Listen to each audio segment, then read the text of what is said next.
Kazimoto. Welcome. Now we start off this newscast with the Ministry of Tourism, Wildlife and Antiquities is committed to safeguarding biodiversity and championing the noble task of conserving natural resources for future generations. The Minister for Tourism, Tom Butime, made the remarks during the launch of the National Chimpanzee Conservation Strategy for Uganda 2023-2033. The event took place at a dinner held in honor of the renowned ethologist Dr. Jane Goodall on Tuesday night at the European Union Embassy in Kampala. The Ministry of Tourism acknowledges the profound impact that has been achieved through the long-standing partnership between the Ministry of Tourism and the Jane Goodall Institute over the last 3 decades.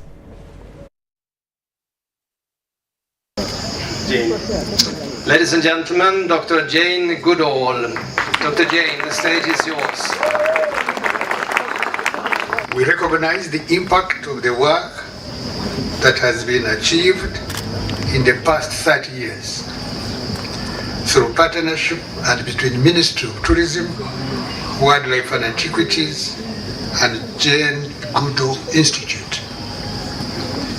These include, among others, the development of the 2 biggest chimpanzee viewing sites in Uganda, Ngamba Island Chimpanzee Sanctuary, Kibale National Park Chimpanzee Tourism.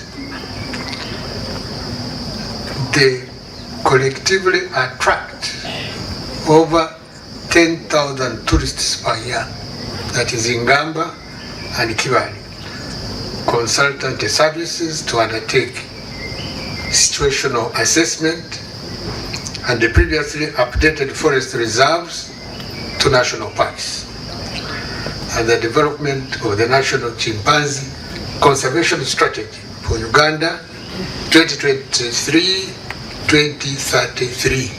And it's unfortunate that because of the growing number of humans on the planet, because of the increasingly lavish lifestyle of some people, we're making too great a demand on the natural resources. We're taking up too much habitat away from the animals. Then we get wildlife-human conflict. And that's because we've invaded their habitat. The animals, chimpanzees, monkeys and others are coming to raid crops because their own food source is vanished. Now, President Museveni has received credentials from 9 newly accredited envoys, including ambassadors and high commissioners from Ethiopia, India, Brazil, Belgium, Namibia, Malawi, Philippines, Mozambique, and Canada. The event took place on the 22nd of August 2023 at State House in Entebbe. The envoys conveyed greetings from their respective countries' leaders and expressed their commitment to strengthen bilateral relations with Uganda. Now, topics of mutual interest and cooperation were discussed during the presentations, and President Museveni highlighted the potential of the African market and encouraged companies from Canada and Brazil to tap into the opportunities. The President welcomed the envoys and reaffirmed the importance of continued cordial relations. Now, the ceremony was attended by government officials, including the Minister of State for Foreign Affairs.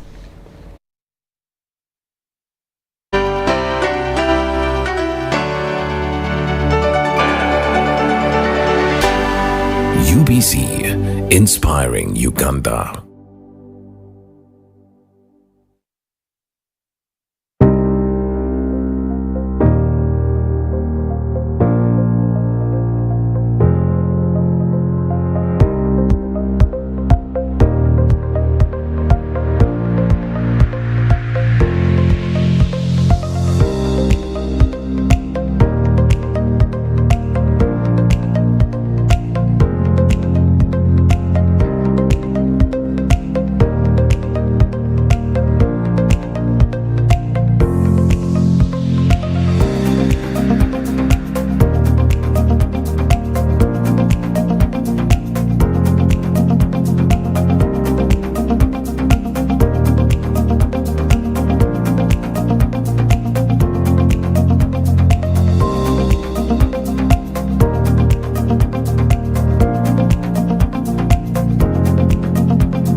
Back from that break, we apologize for the technical glitch, but UBC Lunchtime News does continue with following the recent launch of the Fika Salama Extra Traffic Operation by police yesterday. Members of the Civil Society Coalition on Road Safety and Tax Operators have expressed their approval of the initiative. However, they have urged the police to ensure its sustained implementation permanently, in contrast to previous instances where such operations were only temporary. During a press briefing, Sam Babanza, the General Secretary of the Coalition and Executive Director of Hope for Victims of Road Accidents, HOVITA, along with Mustafa Mayambala, Vice Chairman of the Uganda Taxi Operators Federation, highlighted the importance of this operation. We have more in this report.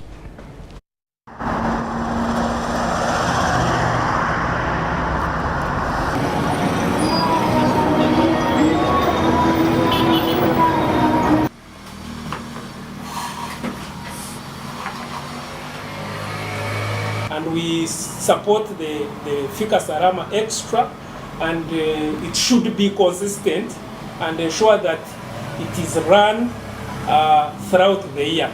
This is not something that we should support, launch and then keep quiet. And then also there is the need to ensure that that road, there is a speed limit is implemented. I've seen it is, they are going to work on implementing speed limit. So we would request that the police and UNRWA or whatever should involve us as civil society, especially those focusing on road safety in this Fika Salama Extra. It is good we support it, but involve us so that we can also give you more support, more knowledge, and also disseminate the information. You, as taxi leaders, on this arrangement of traffic police, of launching an operation codenamed Fika Salama, etc. For us as taxi leaders, we don't have any option, any problem with that.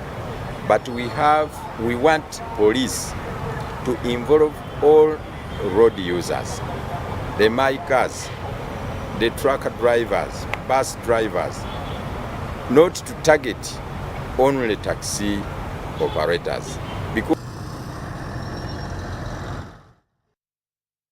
Now we take you back to an event that happened yesterday at State House in Entebbe. President Museveni has received credentials from 9 newly accredited envoys, including ambassadors and high commissioners from Ethiopia, India, Belgium, Namibia, Malawi, Philippines, Mozambique, Brazil and Canada.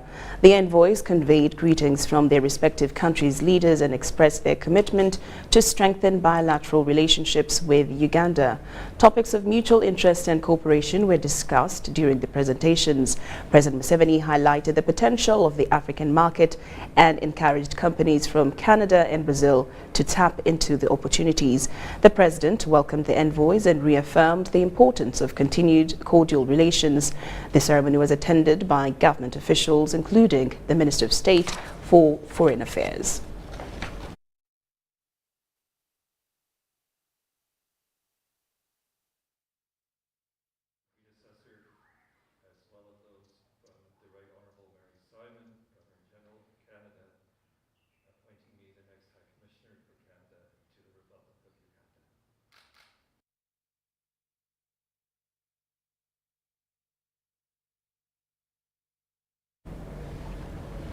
Now, children in Kisoro are experiencing malnutrition due to an increase in milk production.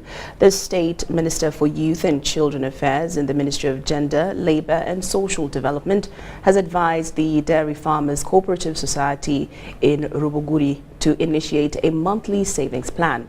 This plan aims to assist them in acquiring additional machinery that can improve their farming techniques.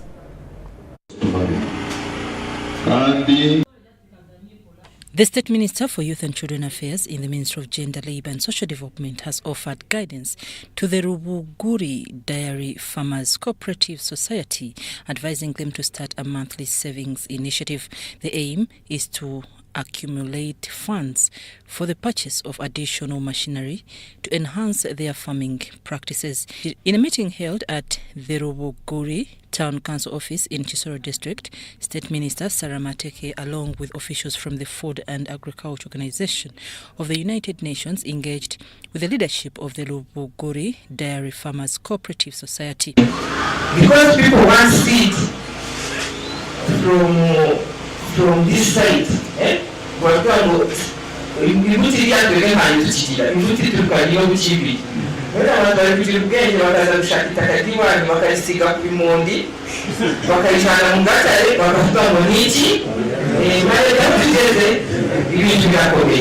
I'm requesting that you also look at that thing of Irish potato. Otherwise, it's a Bashir Kabasende, leader of the agri-food sector under the Food and Agriculture Organization of the United Nations, urged the society to develop a comprehensive business plan for value addition to their products. I want to say, for those that may not have been familiar, what FAO is.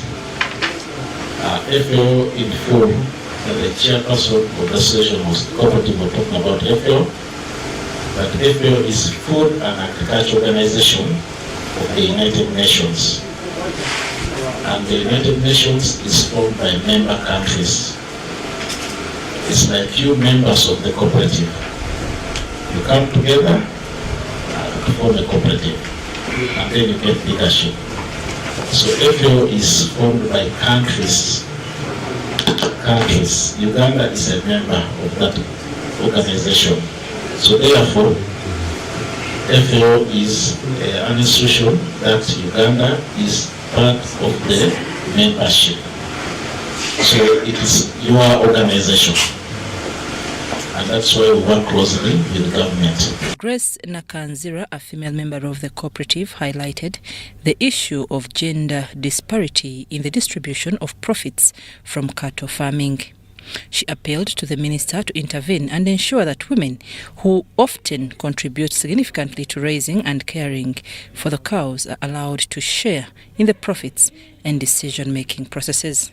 Now, tuyina ekizibu nk'abakyala, ekizibu kihango konka nikiraba nk'ekizibu. Nubwo tujja bworozi twena konka osanga abafunaga muri ekisokworora ari abashaija.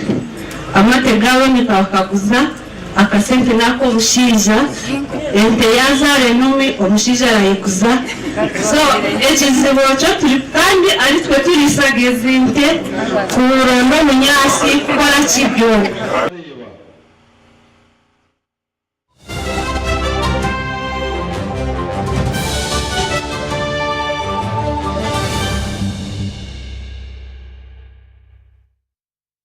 And now into the international scene. More than 6.6 million Zimbabweans are expected to vote and cancel parliamentary and presidential elections today, featuring 11 presidential hopefuls, including the incumbent President Emmerson Mnangagwa. Some Zimbabweans living in the diaspora are skeptical about the outcome of the polls. Nhlanhla Moses Ncube, a Zimbabwean working at a private school in Johannesburg, South Africa, is among thousands of people who won't vote this year. Ncube, Secretary General of a political outfit, Freedom Alliance, envies those who will vote, but he is skeptical about the outcome of the crucial elections. Ncube has an unpalatable election outcome protection for the opposition. I foresee a situation whereby the status quo remains, especially in the sense of parliamentary elections, where ZANU is poised to take the rural vote as always. A combination of factors coming in, the fact that they have got structure, the fact that they have got resources, the fact that even the candidates that they are having will be those people, most of them, they are people that can be voted. For example, if you look at people like Mthuli Ncube, for example. So that can give ZANU an advantage. But he is quick to warn ZANU-PF about his presidential candidate, Emmerson Mnangagwa, who toppled the late former President Robert Mugabe in a de facto military coup and was declared by the Electoral Court as winner of the disputed 2018 presidential poll. Where Mnangagwa is not generally a popular person that people can choose to vote for. So that can be an advantage. But the narrow margin will give him the advantage to rig, because the margin can be very, very narrow. Ricky Mukonza, a Zimbabwean lecturer at Tshwane University of Technology, says ZANU-PF and the Citizens Coalition for Change are front runners in the 2023 general elections. That these two parties have been attracting supporters and potential voters to come and attend their rallies in big numbers. The ZEC, which is the organization that runs the elections in Zimbabwe, is accused of many irregularities, including not providing the voters' roll in the form that opposition political parties want it. So there are complaints about ZEC, and that has a bearing on the credibility of the elections. Victress Matutu of Zim Imbogoto, a women's empowerment group, is another Zimbabwean based in South Africa. She says the Zimbabweans should go out and vote in large numbers. Vote in peace, vote wisely, and vote for a person of your choice. Choose your own councillor, your own parliamentarian, and your own president. In Zimbabwe, indications are that the electoral body is in the process of finalizing the setting up of 12,370 polling stations in anticipation of over 6.6 million voters.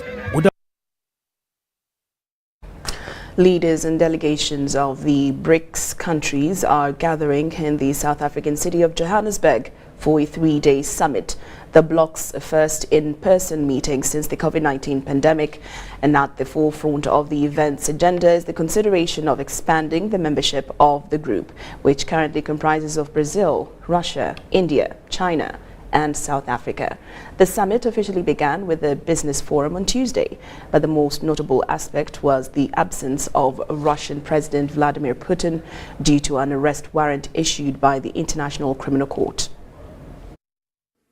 Who are coming through now and joining us here on the stage.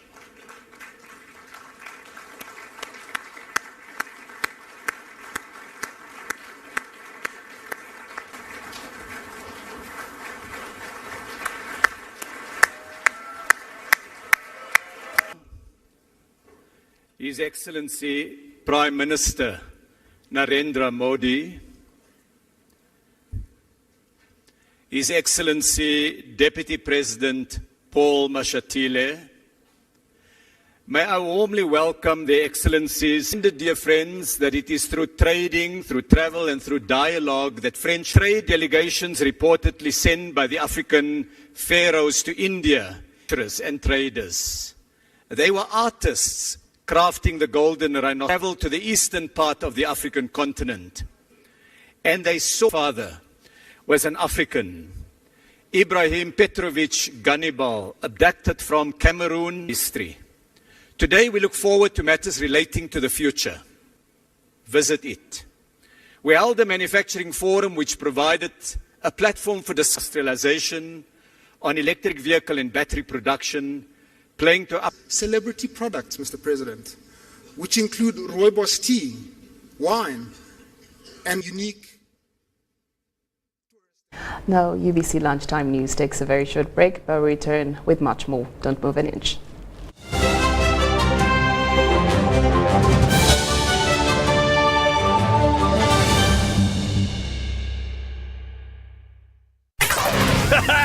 It's super fast internet. Oh, it's a super camera. It's a super battery. Fun battery phone. Yeah, it's a super deal. Get Get the Kabode Super from MTN now at a reduced initial deposit of only 49,000 shillings and pay the balance in Pola for as low as 833 shillings per day. Grab this Super Kabode deal this Christmas and get 2 GB of free MTN data every month for 8 months. Get the Kabode Super now from any MTN shop countrywide. Everywhere you go, MTN. Regulated by UCC. The Ministry of Finance, Planning and Economic Development, together with International Growth Center, will host the 7th High-Level Economic Growth Forum under the theme, Strengthening Uganda's Competitiveness to Foster Accelerated Economic Growth.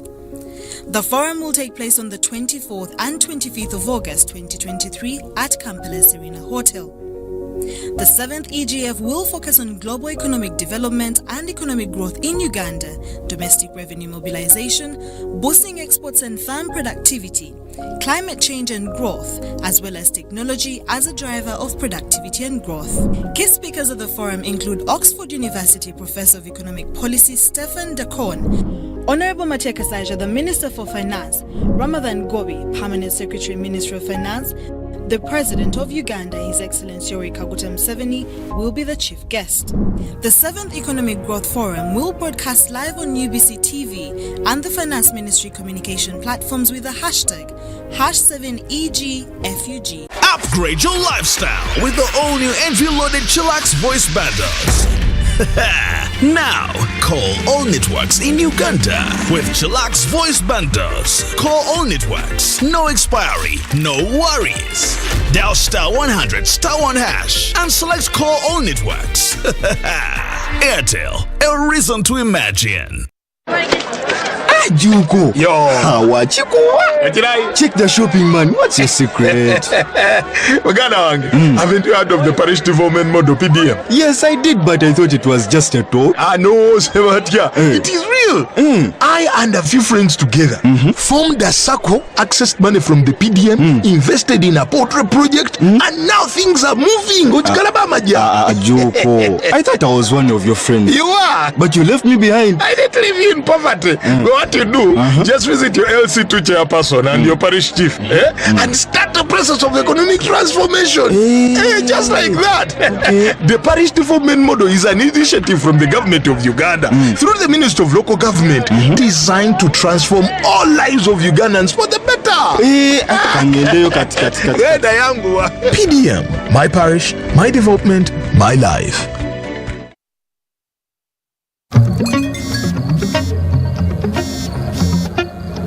Hello, darling. Hi, Granny. What did you do this weekend? Well, on Friday, I went on a science trip with my classmates to Windy to see the gorillas. Then we watched the cup final in London. On Saturday, my friends and I met up to hunt some dragons again. Also, I taught the vacuum cleaner and the TV this new dance everyone's doing. They're really getting into it. And on Sunday, I went to bed watching the world from space. And you? Yes, seriously, Granny. With Airtel 5G's lightning-fast speeds and seamless connectivity, you won't believe what's next. Airtel, a reason to imagine. The Ministry of Finance, Planning and Economic Development, together with International Growth Center, will host the 7th High-Level Economic Growth Forum under the theme, Strengthening Uganda's Competitiveness to Foster Accelerated Economic Growth. The forum will take place on the 24th and 25th of August 2023 at Kampala Serena Hotel. The 7th EGF will focus on global economic development and economic growth in Uganda, domestic revenue mobilization, boosting exports and farm productivity, climate change and growth, as well as technology as a driver of productivity and growth. Key speakers of the forum include Oxford University Professor of Economic Policy Stephen Dacon, Honorable Matia Kasaija, the Minister for Finance, Ramadhan Gobi, Permanent Secretary, Ministry of Finance, the President of Uganda, His Excellency Yoweri Kaguta Museveni, will be the chief guest. The 7th Economic Growth Forum will broadcast live on UBC TV and the Finance Ministry communication platforms with the hashtag #7EGFUG. Juko. Yo. Wachikuwa. Check the shopping, man. What's your secret? Haven't you heard of the parish development model, PDM? Yes, I did, but I thought it was just a talk. No, Sebatia. It is real. I and a few friends together formed a circle, accessed money from the PDM, invested in a poultry project, and now things are moving. Juko. I thought I was one of your friends. You are. But you left me behind. I didn't leave you in poverty. What you do, just visit your LC2 chairperson and your parish chief and start the process of economic transformation. Just like that. The parish development model is an initiative from the government of Uganda through the Ministry of Local Government designed to transform all lives of Ugandans for the better. PDM, my parish, my development, my life.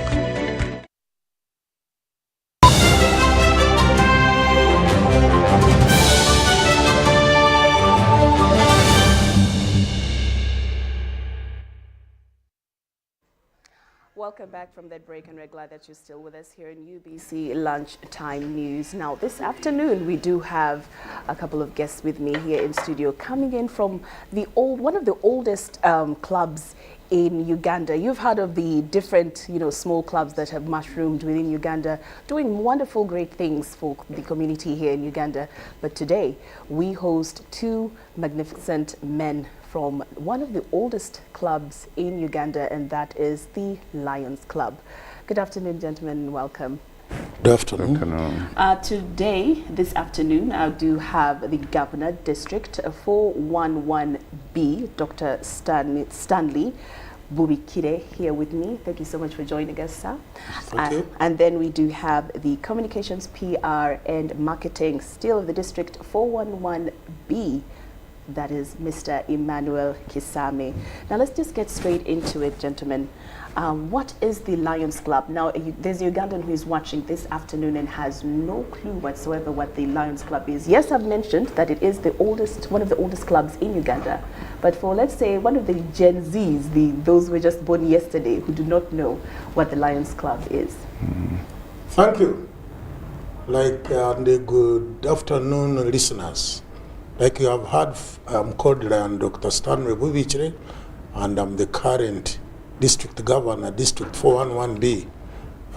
When we talk of a district, we mean the entire country, Uganda. Lions Clubs of 411B is part of the Lions Clubs International, which is the biggest humanitarian service organization in the world, with our headquarters in Chicago. Now, the Lions Clubs International is composed of so many clubs. We are over 48,000 clubs in the whole world and scattered in more than 200 countries. In Uganda, we have about 60 clubs, and I'm the current sitting district governor.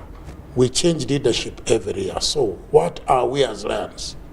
We are service-minded people, volunteers, who feel that we should be able to serve some members in the community who are less fortunate than we are. The vulnerable groups are very many. Some of them include very young children, and here we are helpful.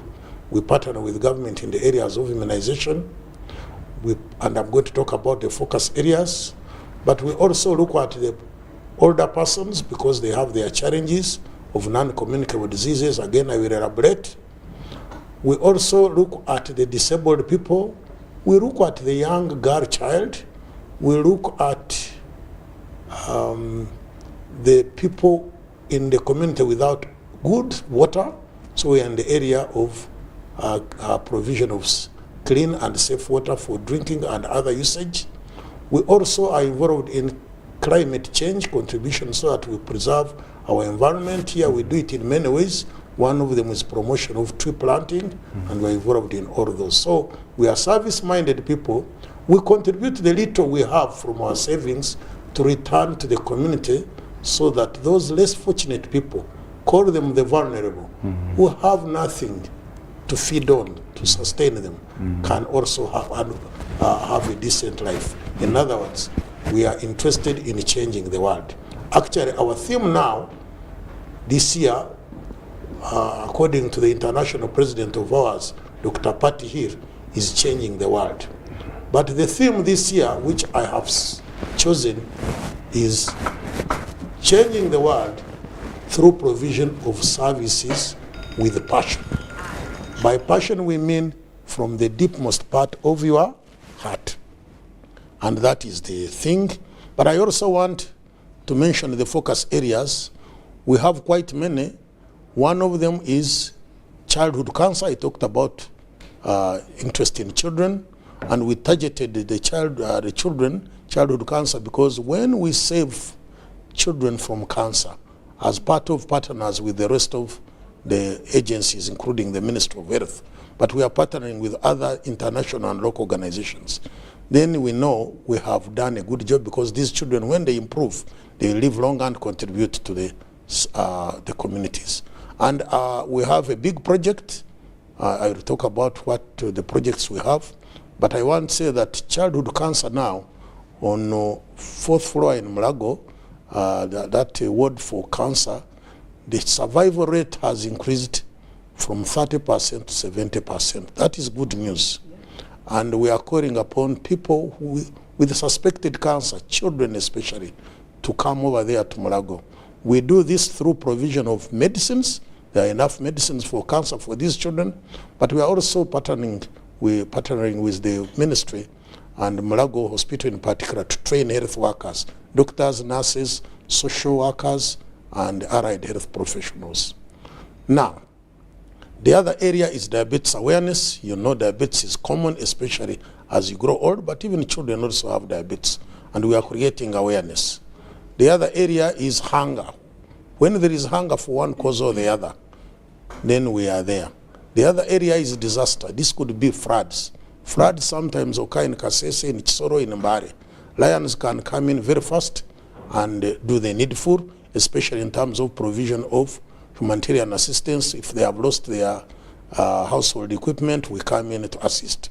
But we are also in the area of vision, that is preserving our eyes, and we assist in eye screening, we create awareness, and sometimes we promote surgeries.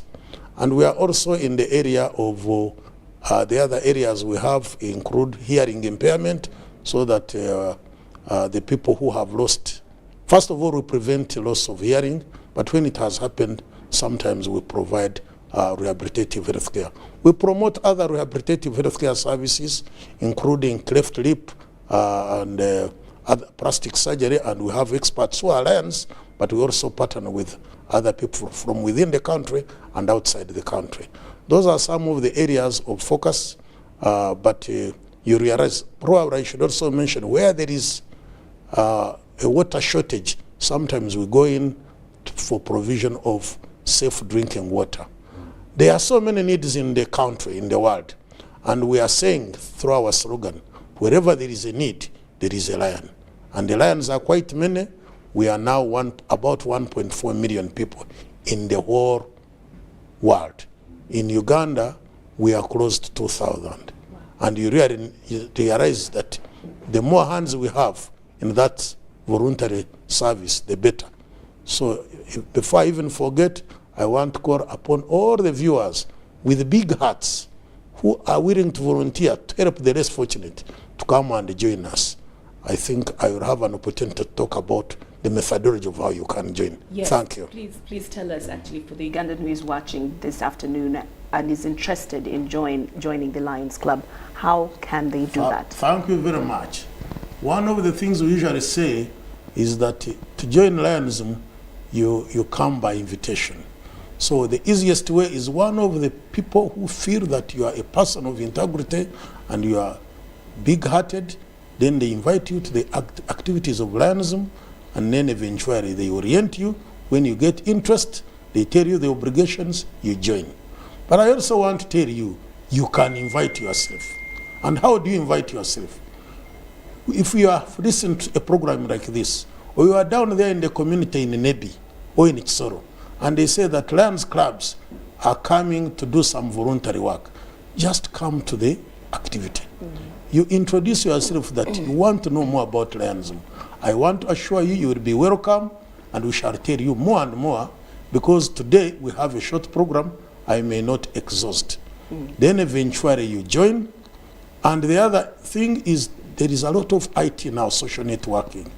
The moment you have a telephone contact or an email of any lion, and I'm going to share my telephone and email, if you are willing to have it. Yes, please. Then, and also my man in charge of communications, marketing, and PR, Lion Emmanuel Chisame, in the whole district.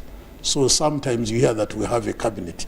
He's the member of that, the cabinet, the leader in my government this year. Yes. So he's going to also to give his contacts. So you can also call us, you can email us, and we shall connect you wherever you are in the country. 60 clubs is no joke. We want more clubs. Yes, the more we are, the better. So you can really join. You don't have to be there and think. There is a misconception that Lionism is for the rich people. Now, we say we are rich, but where are we rich? Rich Deep in the heart. Yes. Thank you. Mr. Emmanuel Chisame, I just want you to give us what has been your experience with the Lions Club? How long have you been, with the Lions Club? Thank you very much, our facilitator. Basically, for me, I've not been I've not been in Lions for so long, but the experience has been very wonderful. There are so many things that you get when you are a lion, but the first thing is that satisfaction in the heart. You do an activity like you do a camp for an eye camp, then you check people, you find some people have cataract. Cataract is some skin which comes on the layer on the eye. Most people think it's a permanent blindness, but you come and you do that activity, you identify it, you go and hire some ophthalmologists, they operate somebody, and the person sees again. Now the pride that you get in that one, when you look at that person and you see the person seeing again, those are some of the things that we pride in. But of course there are so many other things. When we are lion, we are normally a family. So there is a lot of human capital. Recently we've been to Massachusetts, Boston for an international convention, because we normally have meetings, national, regional, Africa, and then international every year. So when we meet in those international conventions, we normally do them every year. This year it was in Boston, next year it's in Australia. But when you go, we are normally like a family, and you get so many contacts. And when you find yourself that the issue concerning human capital is very important. Even in the services, when you come here, in most of the organizations around, they are lions. But when you go there and you meet them, they receive you like a real brother. So basically, there is a lot that you achieve. But of course, that's not the major aim. The major aim is to serve the community and to help those ones you say that I'm not very rich, but at least I'm more privileged in this area than this one. And then you go, you serve them. That pride that you get is the most important one. It's very fulfilling indeed. Now, over to you, District Governor Lion Dr. Stanley. Tell us some of the projects that you have done for the community. You've mentioned some of the things that you have for your focus areas, but what other projects have you also done for the community? Thank you very much for that question. I should have probably started by saying that Lionism in Uganda started so many years ago before independence, 1958. But somehow, majority of the lions were Indians by then. Yes. And then in 1972, what happened when they were expelled from Uganda, Lionism went into limbo. It was revived in the early 80s. So we suffered that setback as a club. But Lionism continued elsewhere in the world. And since early 80s, we have been doing quite a lot. And I will start from the area of vision. Through collaboration with the Lions of Norway, we have been able to construct in eye departments, eye hospitals, in very many parts of Uganda. One of them is in Kabare at Rugarama Hospital. The other one is in Masaka Regional Referral Hospital. The other one is in Rira Regional Referral Hospital, Mbare Regional Referral Hospital, Arua Regional Referral Hospital, Guru Regional Referral Hospital, and you can therefore see that we have really covered the different parts of Uganda. Now, we also equip those eye departments. We do training of various health workers. When I say we do training, we sponsor. We provide money that can pay for their tuition. and we do advocacy so that we create awareness. Those people with difficulty in vision, in seeing, so that they can come early. Early health-seeking behavior is very important. True. Seeking behavior is very important so that people don't get blind from unavoidable blindness. Now, we also, those are some of the projects I've said, but I also want to tell you that in the area of cancer, childhood cancer, we have a project worth $2 million, wow. United States dollar. In Mulago Hospital, 4th floor, I've said we have a ward, we support cancer drugs, we buy the drugs. A child who is admitted there does not need to buy drugs. And that has contributed a lot to the survival rate, which I've already said has increased from 30% to 70%. So out of 10 children, we are now sure that 7 can survive. And we are looking forward to increasing that survival rate through continuous collaboration with the health sector. And we are also now, I forgot probably in the eye department to say, we have just finished constructing an eye department in Zambia Hospital, and we are now in the process of procuring equipment, which is expected in the next 1 or 2 weeks. And equipment of that nature is very expensive. Yes, it is. The Zambia project alone is $500,000. So that is going to cover part of the metropolitan, Kampala metropolitan. Now, in the other areas, we come in and support different camps to do rehabilitative health care. I've already talked about people with cleft lip and left palate. We do that in some parts of Uganda. But we also have projects in the area of supporting disabled schools and institutions. We have also supported orphanages. There is a project in Kabare Chisaze orphanage where we have constructed a dormitory, and that is very important so that these orphans, those are now, you know, when you talk of an orphan, that is another area of vulnerable or disadvantaged people whom we are talking about. We are also having something similar in northwestern Uganda, that is in the area of Pakwach. But allow me also to say that some of the other project areas, you may not see it as physical infrastructure, but we do it through training of different health professionals. If we provide some money that can contribute to the tuition, that is very important. And we get this money through our humble contributions. We make subscriptions every year, and this money is collected. It goes to our headquarters. But then, when we want some money, we can write a project proposal. For example, we have also been in the area of diabetes awareness. We have had projects in Teso sub-region, a project in central Kampala metropolitan, and these projects have created a lot of awareness on diabetes. Non-communicable diseases are very, very high, causing a lot of morbidity and mortality. But I also want to say that now the diabetes awareness project has been extended for a few more years in Kampala metropolitan, and there is one that is going to come up for Lango sub-region. So that is the area of diabetes. In the area of hunger, like I had said, as a focus area, you can't predict when hunger will come. It could come because there are floods, because there is a lot of, the climate has changed, and then it burns most of the crops. We come in and we offer some food items. But I want to say that we have now gone beyond. We are saying some of our experts, land members, are experts in agriculture and veterinary. So what we do is that we are promoting food security and storage, so that we teach people, if they harvest and the harvest is good, how can they preserve food, store it as part of food security? Because giving food only once is not enough. We need to sustain. And how do you sustain? You improve on the systems and to increase food security through proper preservation and storage.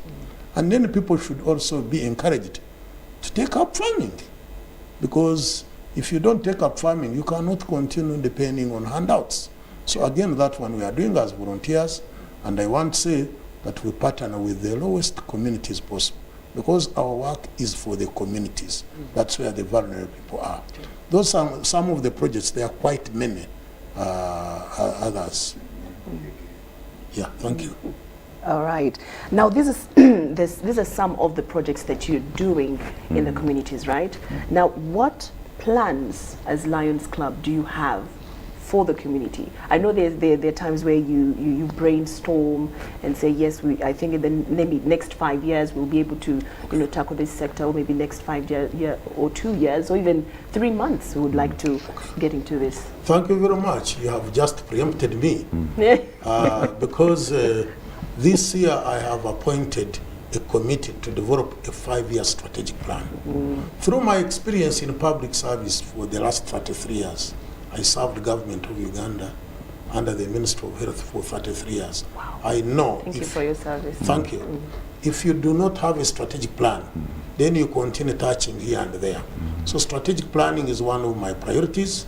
I have about 14 goals, which the District 1B has now accepted, and I don't have to go into all those goals, but one of them is development of a strategic plan, which will guide the development for the next 5 years.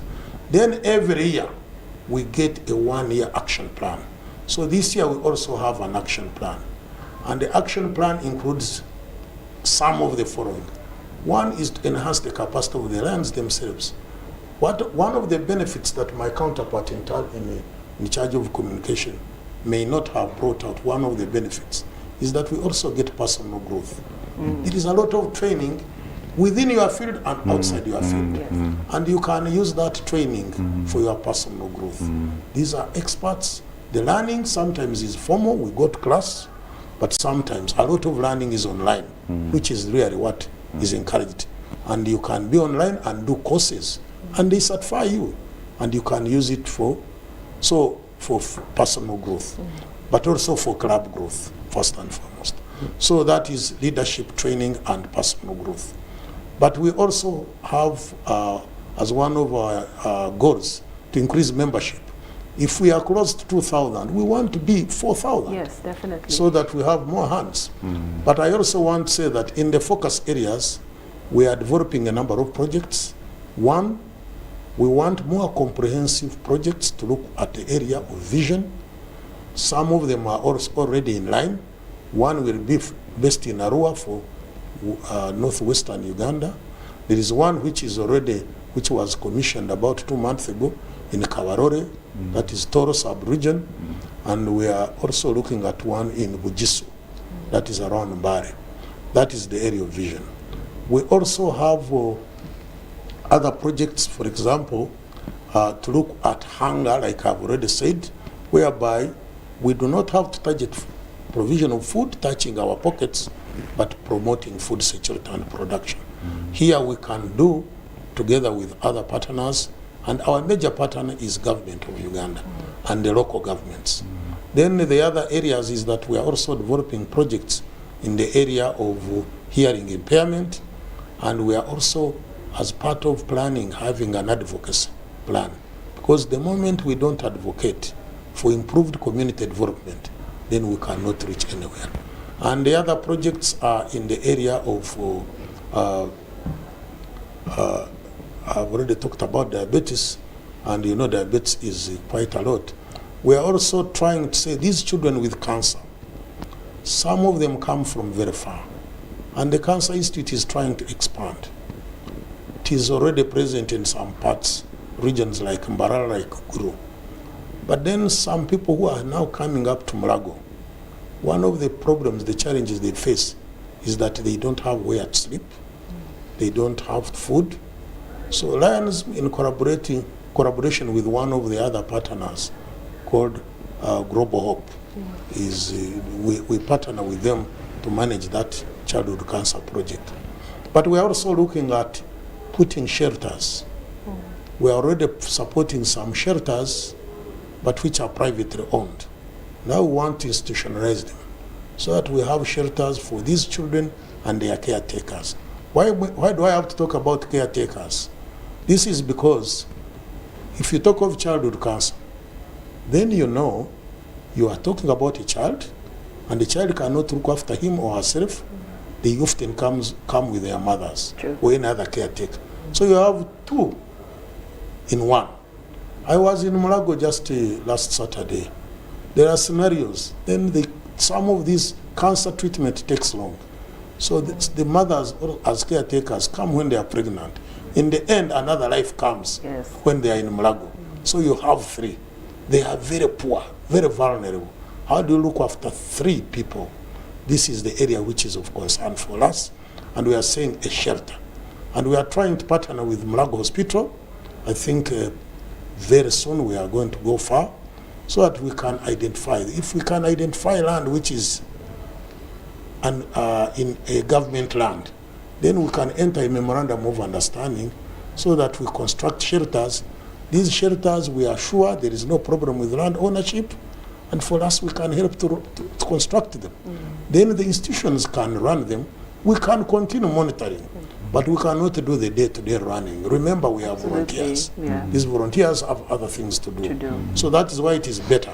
But we can also partner with other organizations that provide shelter, and we also enter memorandum of understanding. They can continue doing the day-to-day management of accommodating those children and their caretakers as they wait for those intermittent chemotherapies or treatments for cancer, sometimes taking even more than a year. So eventually, if you don't do that, they go home and they never come back. Then you have not done a good job. All right. Now, Uganda is to host the immediate past International President Lions Club International. That is, should we still refer to him as Lion Brian Sheehan? He's Lion Brian Sheehan. Okay. You are right. Why is he visiting? Oh, very good. Uganda has, first of all, he's an international leader. Yes. He has been leading the world. And he handed over only last month. Oh, okay. So he needs to come and see what the Lions are doing in Uganda. Now, that takes me. Why Uganda? He's visiting only 2 districts in Africa. So he's going to be in 411A, which is based in Kenya, and another one is in Uganda. But I want to tell you that some of the land projects have been doing very well, extraordinarily well, in terms of output, in terms of accountability. And we have impressed the whole world, the Lions Clubs International. Congratulations. So they are coming to see this country, Uganda, how is it doing, so that they can go and promote the gospel. But I also want to say, for us, we are very excited, because when he comes, he is now immediate past international president, and automatically he becomes, he's now the chairperson of Lions Clubs International Foundation, which is the funding arm. So where those proposals I'm talking about, which are in the pipeline, those which are ongoing, part of the duties he's coming to do is to supervise and monitor and see what is happening. So my prayer, and I am 100% sure we shall succeed, is to really convince him we have been doing a good job, we shall continue doing a good job, so that eventually when we apply for more projects, the man in charge of the foundation, the funding arm, has seen with his own 2 eyes. 2 eyes. He has listened. Yes. Then I think our partnership will go up to the skies. When is his visit? He arrives at 5 minutes past 9 a.m. on Monday, 28th. He will be with us that day, half a day. He will visit some project in Entebbe, and he will be welcomed by the Lions at the airport. He will proceed to see some projects in Jija. He will come back and have a private dinner with Lion leaders. Then the whole of Tuesday, he will visit at least 3 projects. One of them is in Zambia, which I've talked about, which is a comprehensive eye project. The other one is the Children's Cancer Ward, to see what that $2 million is doing. But he will also pay courtesy call to the Right Honorable Rebecca Kadaga, the Deputy Prime Minister and the Minister for East African Affairs. The choice of that, of Honorable Kadaga, is that if you hear that we are multiple district 411 and we are district 411B, that means the multiple district is composed of the East African countries.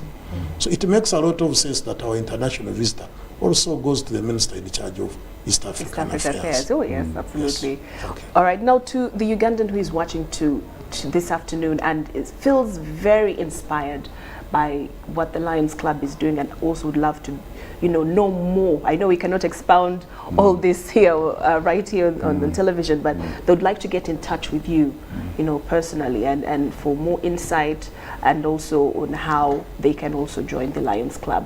So, most importantly, I start with the bigger one. We have got a website, and I think we should be able to, if you Google, you will see the website for Lions, okay?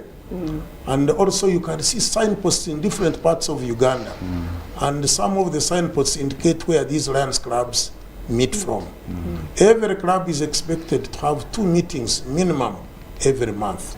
So you'll go and find that, for example, some of the clubs in Kampala meet at Hotel Africana, but others meet elsewhere. If you go to Park Watch, you'll find that they meet at a certain hotel, which is owned by one of our Lions.